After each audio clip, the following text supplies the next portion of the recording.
Pak Joko cuma diam aja, dia nggak berani ngejawab apa-apa, dia diam aja. Aku dimarahin, aku diomelin gitu kan. Nah, tapi di sisi lain setelah marah-marah ini, kakek ini balik diam lagi, Wak, seolah sedang macam mengatur emosi kayak gitulah. Nah, karena mereka sama-sama diam, ya otomatis suasana pun jadi hening, jadi canggung nih. Nah, terus di tengah keheningan itu tiba-tiba matanya Pak Joko ini teralihkan dengan seorang wanita yang lagi ngintip mereka di balik ada horden dapur gitu loh. Wajahnya cantik, rambutnya panjang, cuman dia pakai baju khas kerajaan gitu, Wak. Dan dari rautnya terlihat si wanita ini macam malu-malu gitu kan.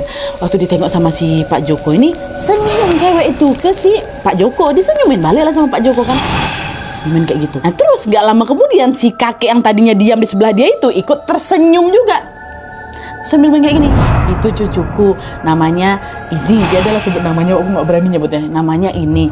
Kenapa kamu senyum-senyum? Kamu suka sama dia, kata si kakek.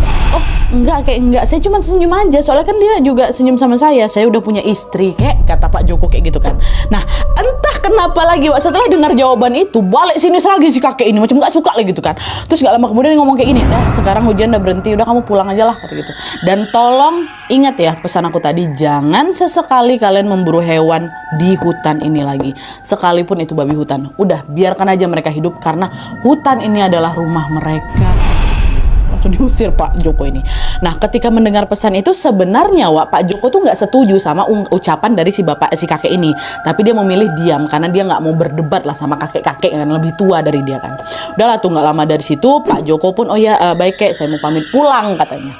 Dan tepat sebelum Pak Joko ini pergi, kakek ini ngomong lagi, ya udah Le, saya panggilin ojek ya supaya kamu bisa cepat sampai rumah, katanya.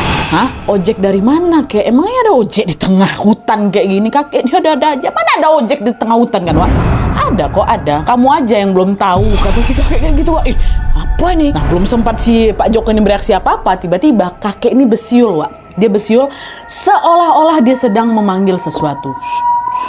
Aku nggak pula bisa besiul kayak gitu kan. Terus setelah dia besiul itu, nggak lama kemudian datang nih seorang laki-laki. Dia naik motor trail, bahkan motor gunung, sambil pakai helm, yang helmnya itu nutupin seluruh wajahnya. Langsung datang depan rumah si kakek itu. Laki-laki itu langsung ngerem sepeda motornya dan dia berhenti tepat di depan rumah kakek. Waktu disiul itu, aduh perindik dah. Lihat itu, Pak Joko langsung makin heran lagi. Betul nggak ada ojek di sini? Kok baru ini aku tengok ada ojeknya? Selama ini aku baru ada, pakai gimana? Aku nggak pernah dapat laporan kalau di dalam hutan ini ada ojek, kata gitu. Dan seolah memahami isi hati dari Pak Joko, Wak, si kakek ini tiba-tiba ngomong lagi, udah kamu nggak usah kaget, mereka dari dulu udah ada di sini kok, katanya. Dan entah kenapa setelah dengar jawaban itu, wah langsung merinding Pak Joko. Aku pun ikut merinding nih. Mereka udah